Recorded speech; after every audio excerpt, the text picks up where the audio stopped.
Ancestrales. Tiene la palabra el señor ponente, asambleísta Miguel Carvajal. Gracias, señora presidenta.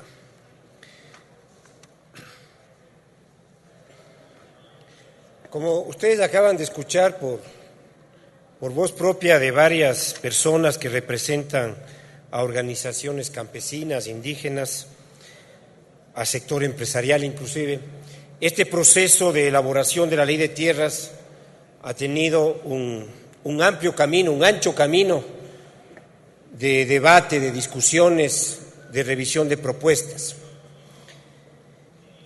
Y yo quiero comenzar por eso mismo agradeciendo a las distintas organizaciones sociales que han participado en los procesos de discusión, de elaboración de la ley. Hemos tenido más de 100 reuniones con distintas organizaciones sociales, con distintas organizaciones empresariales, y agradecer a las organizaciones de base, como las organizaciones de Chimborazo que están aquí, como las comunas de Guano que están aquí, que vienen a Quito, que han participado en sus territorios, que no han tenido, yo diría, que han tenido una gran generosidad para dedicar horas, tiempo a revisar el texto, a discutir, a aportar, a viajar y a participar en las distintas reuniones. Nosotros hemos tenido, colegas asambleístas, entre el primero y el segundo debate, cerca de 86 propuestas de ustedes, de asambleístas, sea en el primer debate, sea a través de documentos escritos, haciéndonos observaciones al texto.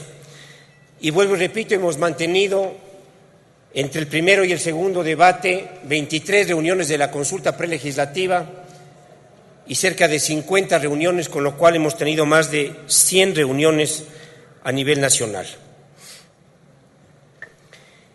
En lo que tiene que ver con la consulta prelegislativa, para referirme al periodo entre el primero y el segundo debate, como se dijo en el informe leído por la señora secretaria, han participado alrededor de 880 organizaciones sociales, cerca de 6.700 personas en la consulta prelegislativa, con organizaciones indígenas, afrodescendientes y montubias. Es decir, hemos tenido una importante participación social cumpliendo lo que manda la Constitución. Siempre hemos lamentado que haya organizaciones que pudiendo participar y aportar no lo hayan hecho. Pero una organización, por más importante que sea, no representa solamente ella a los pueblos y nacionalidades.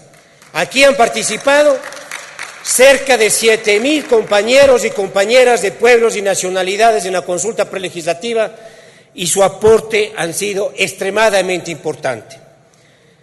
Quien quiera por sectarismo, por dogmatismo o por soberbia deslegitimar estos procesos de participación, están haciendo daño a sus propios compañeros, a sus propios pueblos y nacionalidades. Pero es un acto voluntario la participación en la consulta prelegislativa. En esta consulta,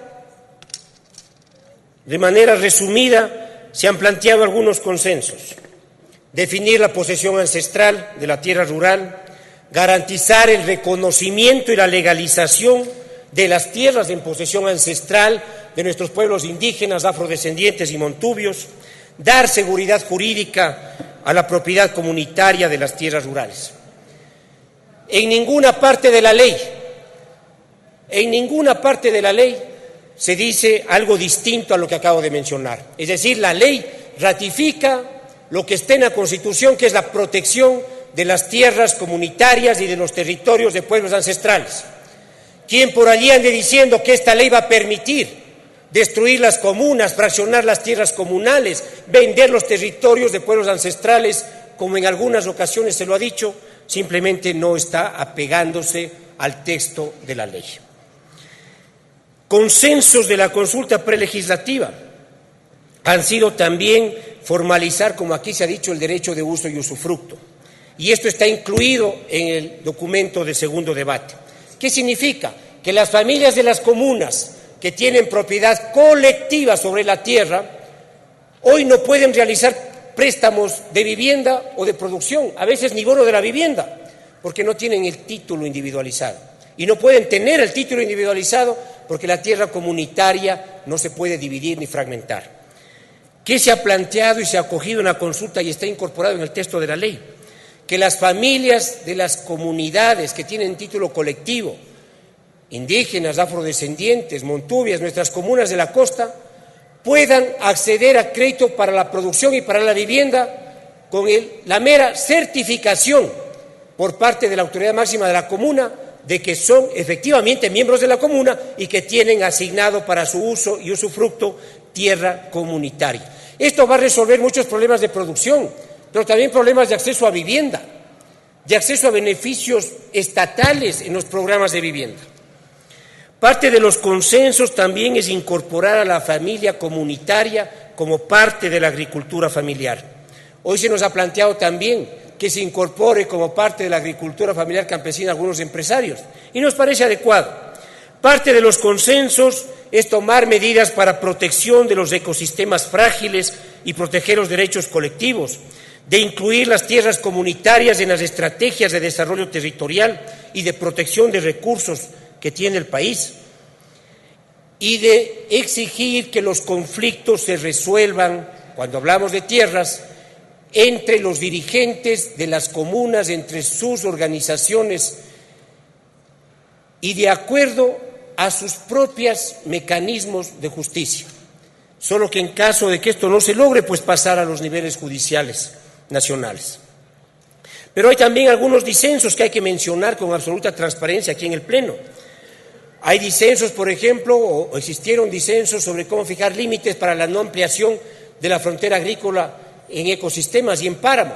Y hemos acordado, y en el texto está, que si bien debe protegerse los páramos y debe establecerse límites para la expansión de la frontera agrícola en páramos, deben protegerse, sin embargo, los páramos vírgenes, y las comunidades que ya están asentadas allí deben ser respetadas, y las actividades productivas de las comunidades deben ser respetadas, pero las comunidades deben tener, igual que los privados, planes de manejo. En el caso de las comunidades, realizados conjuntamente con el Ministerio de Agricultura, en el caso de los privados, realizados por ellos, pero aprobados en ambos casos por el MAGAP y por el Ministerio del Ambiente. Han existido disensos sobre, por ejemplo, cómo garantizar el derecho sucesorio a los hijos de comuneros. Hay problemas de sucesión, de herencias en varias comunidades, y la ley tiene que garantizar, como lo está haciendo, el derecho de los miembros de las comunas a sus tierras, pero también el derecho de sus hijos a sus tierras. Han existido propuestas de disenso y que han sido algunas tratadas de resolver, como las que he mencionado, y también, por ejemplo, propuestas que dicen que un Consejo Nacional Agrario sea el órgano rector de la política agraria. Existe un disenso y nosotros nos hemos ratificado en que el organismo rector tiene que ser la autoridad agraria en representación del Estado ecuatoriano, pero que exista instancias de participación social con capacidad de evaluación, de veeduría sobre la política de tierras que no existe ahora, y que esté constituida por representantes de pueblos, nacionalidades, pero también por representantes de organizaciones de campesinos que no son parte de los pueblos y nacionalidades con derechos colectivos, y también que esté constituida por empresarios nacionales. Han existido disensos sobre la creación de juzgados agrarios, han existido disensos en temas ligados, por ejemplo, a la definición de límites de latifundio, y en la propuesta de ley estamos planteando que, como esto es un elemento absolutamente técnico, estamos planteando las variables, tipo de suelo, altura, tipo de humedad, tipo de producción, para que el Ministerio de Agricultura, como Autoridad Agraria Nacional, defina, una vez concluidos los registros de tierras, defina las extensiones máximas en cada uno de los agroecosistemas del país. Esto es hacerlo responsablemente y no demagógicamente. El país no es homogéneo, el país es diverso en sus condiciones físicas, naturales y productivas, y hay que garantizar la producción en el país, igual que hay que garantizar las políticas de redistribución. Han existido algunas observaciones adicionales también en todos estos procesos de diálogo y que han sido incluidos y ustedes tienen en el texto de ley. Por ejemplo, que la cesión de uso y usufructo de áreas de propiedad comunitaria pueda ser viable para la construcción de vivienda rural, de escuelas, de servicios de salud. Esto está incluido en la ley e increíblemente es uno de los problemas que a nivel rural se ha tenido para poder viabilizar construcción de servicios de educación y de salud. Está creado el mecanismo para que no exista un impedimento formal para la dotación de estos tipos de servicios. Se ha incorporado con mayor precisión la causal de expropiación por presión demográfica. Se ha planteado las reformas a los artículos 424 y 481 del COTAD, que hacen referencia ¿a qué? A que, por ejemplo, hoy en el COTAD, cuando se trata de urbanización o fraccionamiento de tierras rurales, se dice debe dejarse entre el 15 y el 25% para áreas verdes a cargo de los municipios.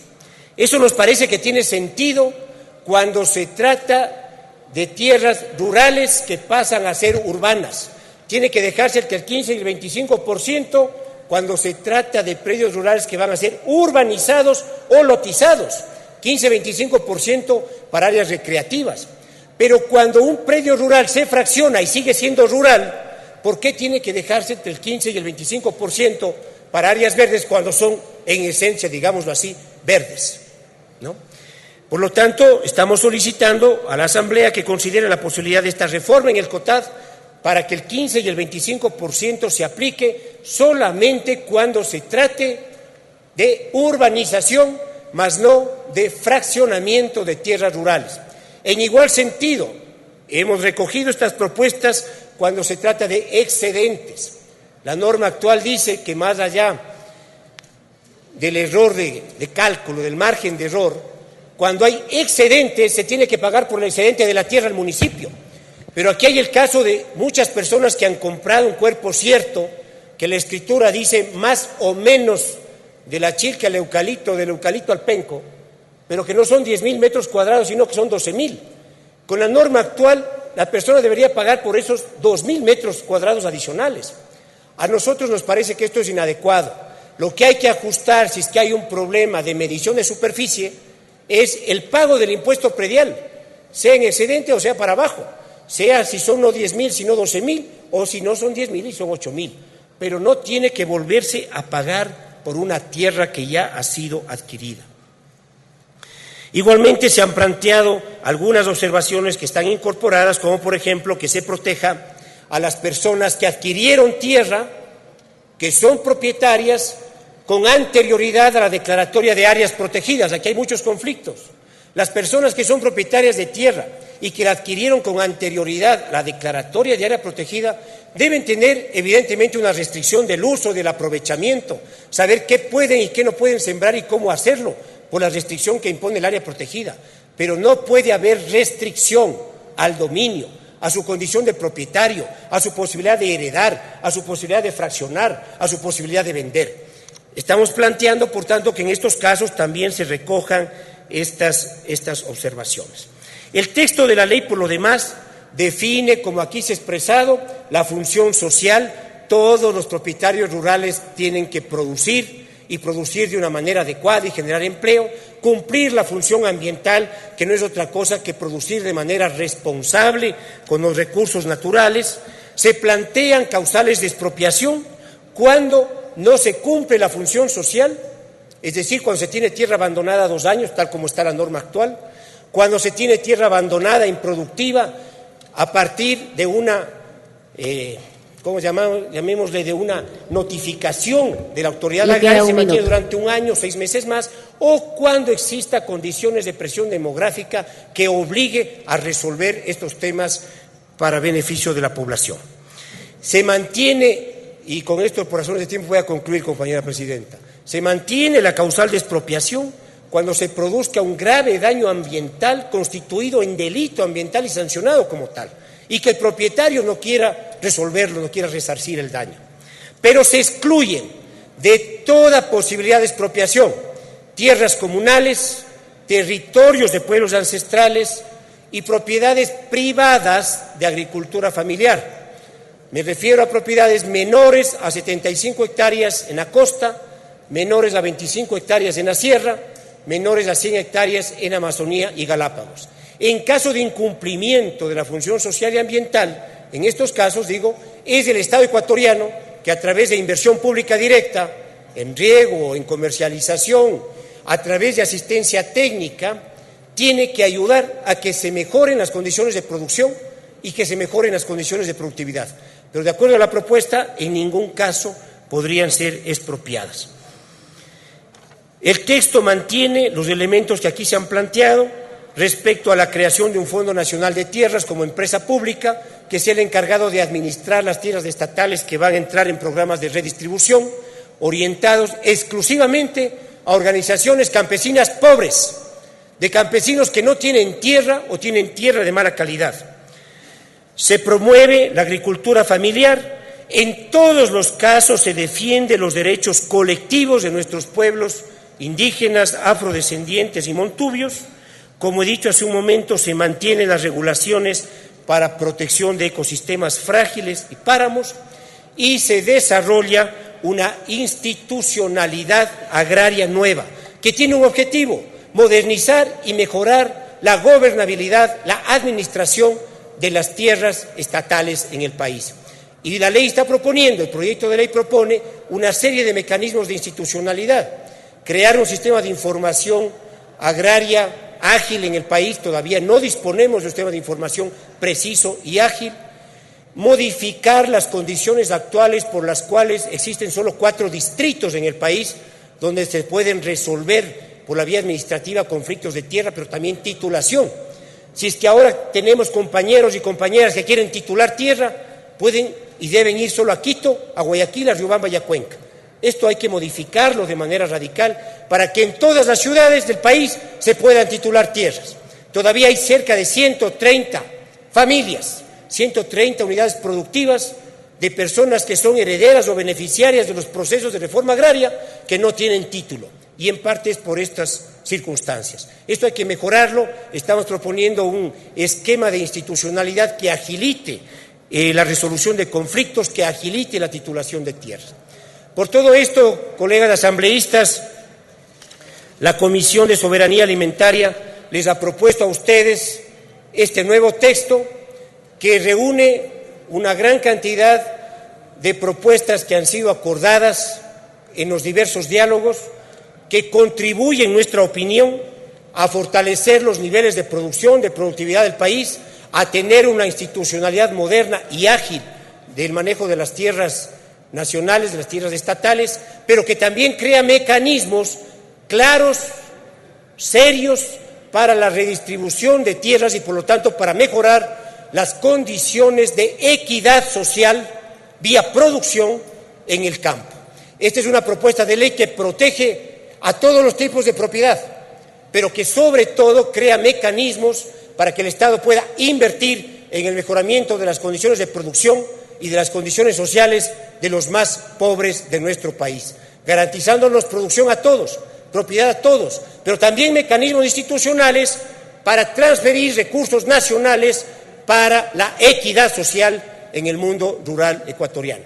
Compañera presidenta, colegas legisladores, nosotros vamos a estar absolutamente atentos, como siempre lo hemos estado, y abiertos a escuchar sus intervenciones, sus opiniones. Seguramente el texto tendrá que hacer ajustes, mejoras, algunas han sido presentadas aquí el día de hoy mismo. Seguiremos trabajando en esto para que una vez que recojamos poder tener un texto que nosotros pues lo podamos discutir y aprobar en la Asamblea Nacional. Por estas circunstancias, agradeciendo nuevamente la atención de ustedes, la atención del pueblo ecuatoriano, la participación del pueblo ecuatoriano, agradeciendo a los equipos técnicos y a los asambleístas de la Comisión, yo también me permito elevar a moción, compañera presidenta, que una vez que concluya este debate, recogido las observaciones, pueda la Asamblea Nacional aprobar la Ley de Tierras Rurales y Territorios Ancestrales, que ha sido una demanda histórica de las organizaciones sociales, de campesinos, de productores, de indígenas, de afrodescendientes, que ha sido una demanda histórica de la necesidad de una modernización del agroecuatoriano, del mundo rural, de lo que aquí tanto hablamos, de una revolución no solamente agraria, de una revolución rural en el país, que implica producción, pero que también implica educación, que implica salud, que implica equidad, que implica vivienda, que implica equidad en las condiciones de vida en el Ecuador. Muchísimas gracias, colegas asambleístas. Gracias,